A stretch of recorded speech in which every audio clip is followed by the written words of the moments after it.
সকলে ভালো থাকুন, সুস্থ থাকুন। আপনাদের প্রতি আমরা খুব কৃতজ্ঞ। এত রোদ্দুরের মধ্যেও এবং সবকিছু অত্যাচার সহ্য করো আপনারা যেভাবে ভোট দিয়েছেন লাইনে দাঁড়িয়ে, আপনাদের কাছে আমরা খুব কৃতজ্ঞ।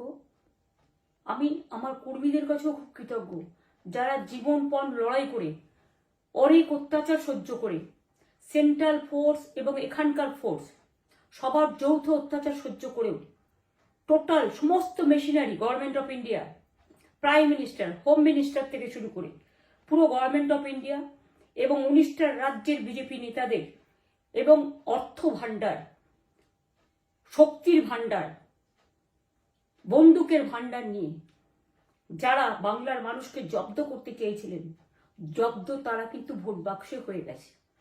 আমি আপনাদের নিশ্চিন্ত করে বলতে চাই, যেটা টিভিতে দেখাচ্ছে এটা বিজেপি অফিস থেকে কালকে বেলা 1:08 সার্কুলেট করেছে এবং টাকা দিয়ে বলেছে যাতে এটা দেখানো হয়। তার কারণ হচ্ছে আমার কাছে স্পেসিফিক ইনফরমেশন এসছে 1:08 আমি কোনো একটা প্রেস মিডিয়ার থ্রুতে পেয়েছি এবং সেই ইনফরমেশনে দেখা যাচ্ছে তারা পরিষ্কার বলছে ফোর্সফুলি তোমায় করতে হবে, এটা তোমাকে এর মধ্যে যাওয়া যাবে না। কারণটা আসলে জানেন আপনারা, আমরা 200-300 পেয়ে যেতে পারি, 226 ক্রস করবো 2026-এ। মানুষ যে বিপুলভাবে ভোট দিয়েছে আমার তাদের প্রতি পুরো ভরসা, বিশ্বাস, আস্থা আছে। এবং ওরা কালকে এটা করিয়েছে প্রেসকে দিয়ে, তার কারণ গদি মিডিয়াকে দিয়ে, তার কারণ হচ্ছে ওরা তো আপনারা জানেন ইডি, সিবিআই, ইনকাম ট্যাক্স সবাইকেই চমকায় এবং সেন্ট্রাল ফোর্স যে ব্যবহার কাল করেছে এবং তাতে যে নতুন পুলিশগুলো অ্যাপয়েন্টমেন্ট হয়েছিল যারা আমার হাতে ছিল না, তারা ভীষণ মেয়েদের মেরেছে, বাচ্চাদের মেরেছে। যে ভদ্রলোক উদয়নারায়ণপুরে ভোট দিতে গিয়ে মারা গিয়েছে, আমি তার শোকাহত পরিবারকে সমবেদনা জানাবার ভাষা আমার নেই, কিন্তু পরিবারটার পাশে আমরা থাকবো।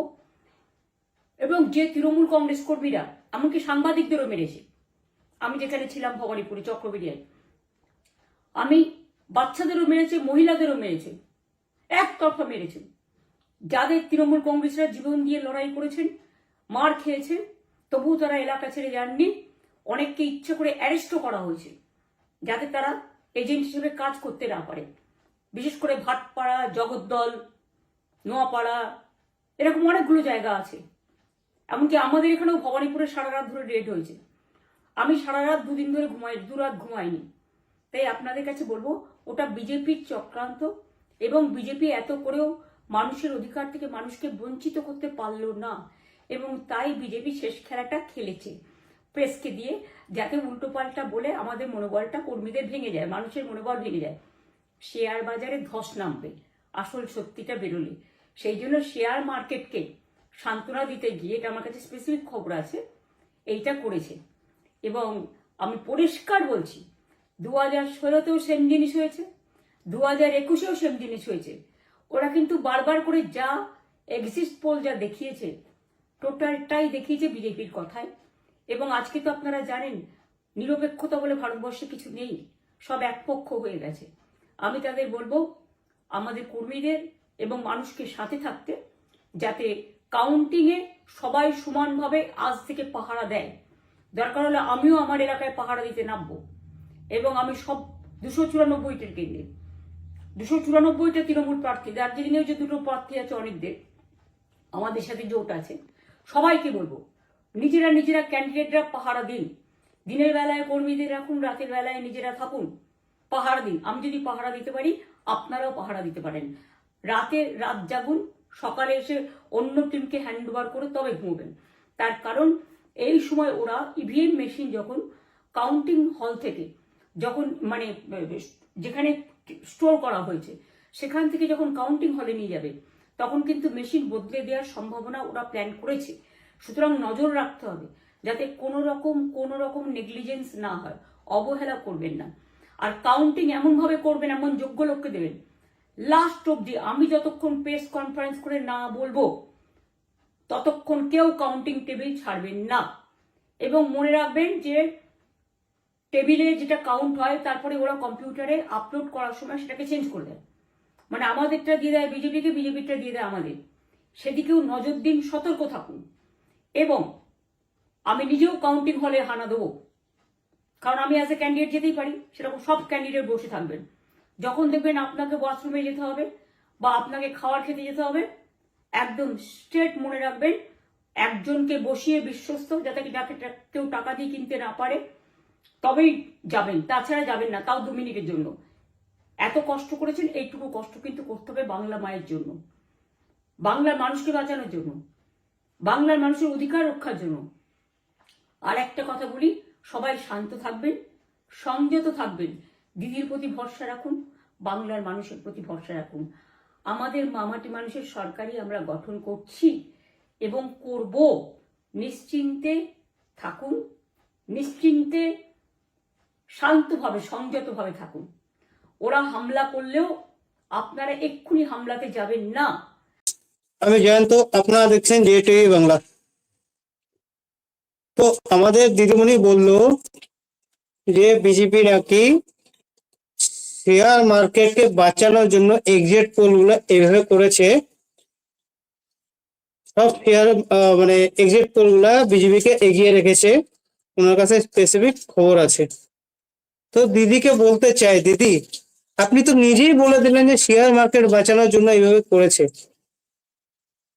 তার মানে আপনি জানেন যে আপনি সরকারে আসলে শেয়ার মার্কেট আবার খারাপ হবে। শেয়ার মার্কেট খারাপ কখন হয়? আপনি নিজেও জানেন যে আমাদের পশ্চিমবঙ্গের অর্থনীতি এত নিচে, এত খারাপ হয়ে গেছে যে আপনি সরকারে আসলে আবার শেয়ার মার্কেট খারাপ হবে। উনি আজানতে মানে উনি জানেন, বলতে চায় না, এখন মুখ থেকে বেরিয়ে গেছে প্রথমত। দ্বিতীয়ত উনি বলছেন যে কাউন্টিং হলে, যখন স্ট্রং রুম থেকে কাউন্টিং এ নিয়ে যাবে, সেখানে ইভিএম বদলে দিবে, মানে দেওয়ার চেষ্টা করবে।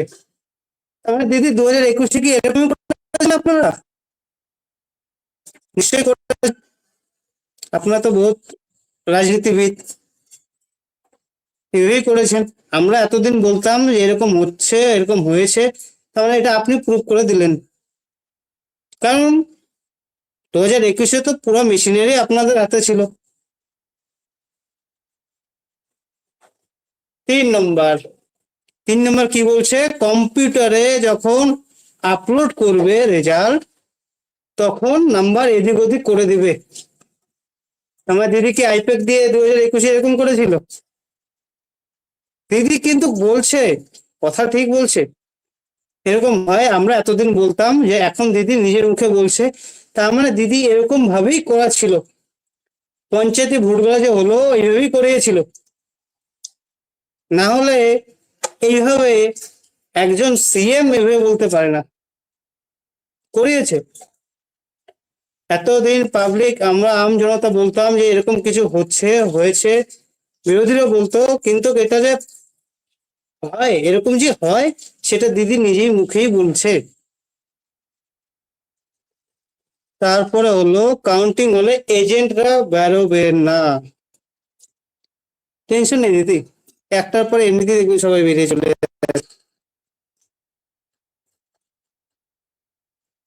আর আপনি কি বললেন, এজেন্টদের বিক্রি করে নেয়, কিনে নেয়, তার মানে 2021-এ আপনি এরকম কিনেছেন বিজেপিদের এজেন্টকে কাউন্টিং হলেই।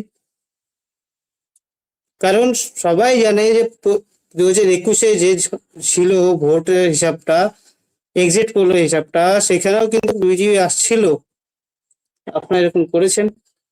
এটা আপনি আপনার কথা হিসাবে বলছি আর কি, আপনি যেভাবে কথাগুলো বললেন যে এরকম এরকম হয়, করবে, তার মানে আপনার করতেন। কারণ আমি যদি চুরি না করি, আমি বলতে পারবো না যে আমার ঘরে চুরি হয়ে যাবে, বলতে পারবো না। এরকম আপনিও করেছেন। দ্বিতীয়ত কি বললেন, আপনারা এখনই ঝগড়াঝাটি করবেন না। আচ্ছা, তার মানে আপনি কি বলতে চাচ্ছেন, রেজাল্ট পুরো ক্লিয়ার হয়ে গেলে তারপরে ঝগড়াঝাটি করাবেন? এবার চলবে না দিদি, ঝগড়াঝাটি চলবে না। এবার নির্বাচন কমিশনার দেশে 2 মাস থাকবে, বেরিয়ে দেখেন একবার, আপনার গুন্ডাদেরকে বের করেন, পিছনে এরকম ডান্ডা দিবে, সব উল্টা দিকে ভাগবে। আপনি যদিও জিতেন, তারপর আপনাদের গুন্ডাগিরি চলবে না, নির্বাচন কমিশন বলিয়েছে।